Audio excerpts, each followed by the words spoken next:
अस्सलाम वालेकुम। मेरा नाम मोहम्मद अकील अहमद है और जो मैंने सिलसिला शुरू किया हुआ है अरब की तारीख़, कबीलों और अक़साम के हवाले से, ये उसका 23वां हिस्सा है।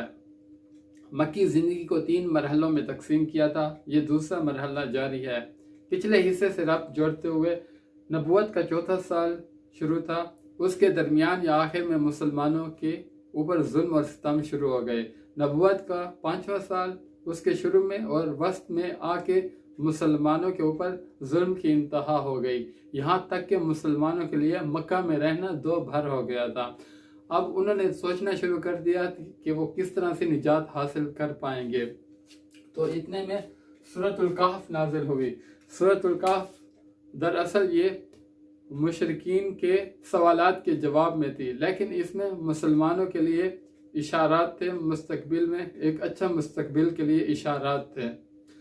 सूरतुल कहफ में असहाब कहफ का वाक़या था, जो मुसलमानों के लिए एक इशारा था कि वो भी हिजरत कर जाएं। व इज़े तज़लतुमूहुम व मा याबुदूना इल्लल्लाह फ़अबू इलल कहफ़ि यंशुर लकुम रब्बुकुम मिर रहमतिही व युहय्यि लकुम मिन अम्रिकुम मिरफ़क़ा। ये इशारा था मुसलमानों के लिए कि वो उनको जब ईमान का ख़तरा लाहिक हो तो वो हिजरत कर जाएं किसी तरफ, और इसके अलावा अल्लाह ताला की जो रहमत है वो उनके ऊपर फैल जाएगी और अल्लाह ताला उनकी ज़रूरियात ज़िंदगी उनको मुहैया करेंगे। ये मैंने मफ़हूम बता दिया जो असहाब कहफ के हवाले से था। तो ये मुसलमानों के लिए भी यही था कि वो हिजरत कर जाएं, यहाँ से ईमान को जब ख़तरा हो तो हिजरत कर जाएं। नंबर 2, हज़रत मूसा अलैहिस्सलाम और खिज़र अलैहिस्सलाम का जो वाक़या है उससे ये बात साबित होती है, उसमें ये सबक था कि हालात हमेशा ज़ाहिरी हालत के मुताबिक नहीं होते, कभी कभी बरअक्स भी हो जाते हैं। तो दरअसल अब मुसलमान जो थे ये जुल्म का शिकार थे, इनके ऊपर जुल्म हो रहे थे, लेकिन हकीकत में मुसलमान जो है वो फलाह पाने वाले हैं। नंबर 3, ज़ुल्करनैन अलैहिस्सलाम के वाक़ये से ये है कि जिस तरह याजूज मजूज से निजात दिलाई ज़ुल्करनैन अलैहिस्सलाम ने, तो इस तरह अल्लाह ताला किसी को चुन लेगा और वो निजात दिलाएगा। ये इशारा है और इससे और भी बातें निकलती हैं। नंबर 1, ज़मीन जो है अल्लाह ताला की है, अल्लाह ताला जिसको चाहे वारिस बना दे। नंबर 2, जो कामयाबी है, फलाह है, वो ईमान वालों के लिए, कुफर के लिए नहीं है, कुफार के लिए नहीं है। नंबर 3, अपने बंदों में से अल्लाह ताला जिसको चाहता है उसको चुन लेता है, उससे काम ले लेता है, जैसे कि ज़ुल्करनैन अलैहिस्सलाम ने एक कौम को निजात दिलाई याजूज माजूज से, वहाँ पे एक दीवार बना के। नंबर 4, अल्लाह ताला के नेक बंदे ज़मीन की विरासत के हकदार है। सबसे ज़्यादा जो हकदार हैं वो मुसलमान हैं, अल्लाह ताला के नेक बंदे हैं, ज़मीन के हकदार हैं। इसलिए जब जंगें होती हैं मुसलमान जिहाद करते हैं और फिर वो जो हिस्सा होता है, माल गनीमत होता है, वो सब इनका होता है, वो अल्लाह ताला की तरफ से इनको इनाम में मिलता है। और सूरतुल कहफ के बाद सूरतुल ज़ुमर नाजिल हुई। सूरतुल ज़ुमर के अंदर हिजरत करने की तरफ इशारा था। लिल्लज़ीना अहसनु फ़ी हाज़िहि दुनिया हसना व अर्ज़ुल्लाहि वासिया इन्नमा युवफ़्फ़स साबिरून अजरुहुम बिग़ैरि हिसाब, कि अल्लाह ताला की ज़मीन तंग नहीं है, जो दुनिया में अच्छाई करता है उसके लिए अच्छाई है। तो मुसलमानों ने फिर शुरू किए, अल्लाह ताला ने हिजरत का हुक्म दिया, तो उसके बाद आप सल्लल्लाहु अलैहि वसल्लम ने एक जो काफ़िला था जिसमें 12 मर्द थे, 4 औरतें थी, जिनके अमीर हज़रत उस्मान गनी रज़ी अल्लाह ताला अन्हो थे, और हिजरत की हबशा की तरफ। असहमा नजाशी शाह हब्श का एक आदिल बादशाह था, इसलिए आप सल्लल्लाहु अलैहि वसल्लम ने मुसलमानों से ये फरमाया कि ये फितनों का वक्त है, अपने दीन की हिफाजत के लिए तुम हिजरत कर जाओ। तो हज़ूर अकरम सल्लल्लाहु अलैहि वसल्लम ने फरमाया कि हज़रत इब्राहीम अलैहिस्सलाम और हज़रत लूत अलैहिस्सलाम के बाद ये पहला घराना है जिसने अल्लाह ताला के दीन के लिए हिजरत की। इसमें आप सल्लल्लाहु अलैहि वसल्लम की बेटी भी मौजूद थी, हज़रत रुकैया रज़ी अल्लाह ताला अन्हा।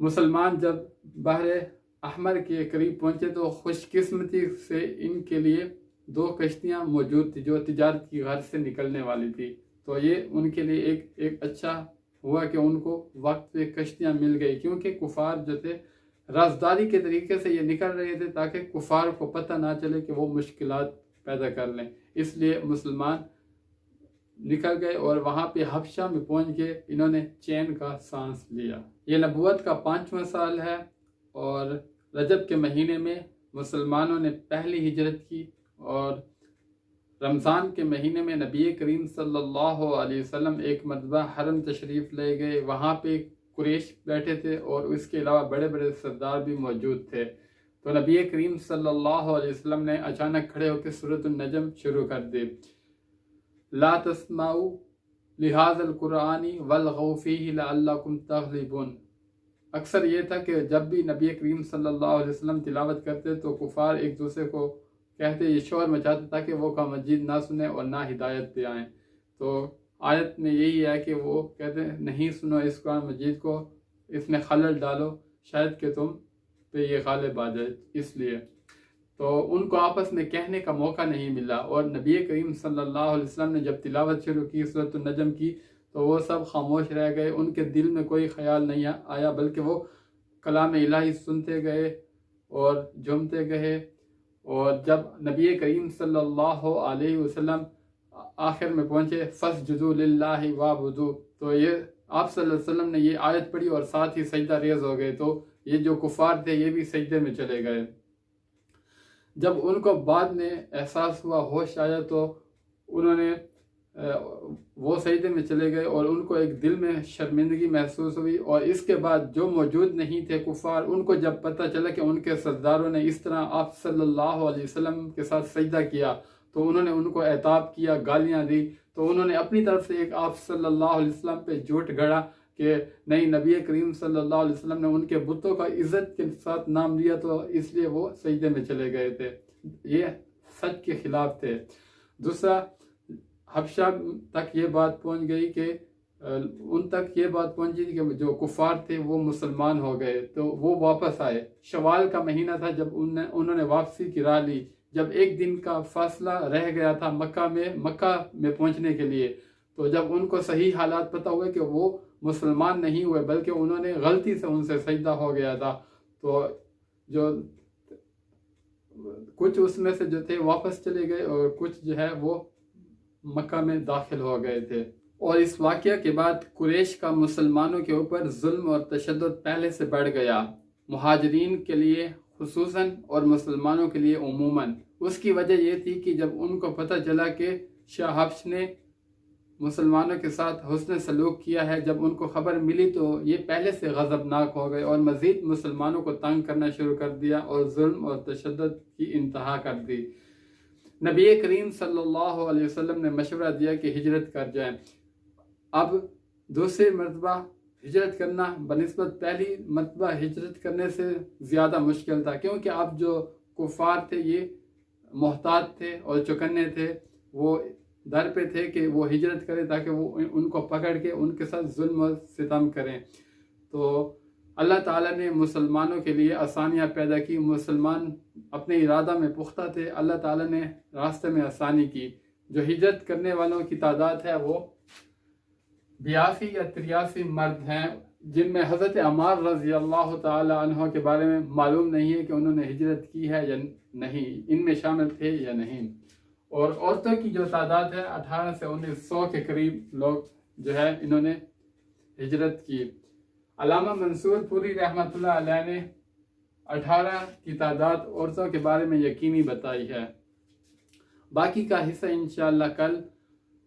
آپ دوستوں سے ریکویسٹ ہے میرے چینل کو لائک کریں، سبسکرائب کریں، شیئر کریں، کومنٹس کریں، دوستوں کو انوائٹ کریں تاکہ زیادہ لوگوں تک پہنچ سکے۔ تب تک کے لیے اللہ نگہبان، اللہ حافظ، السلام علیکم ورحمۃ اللہ۔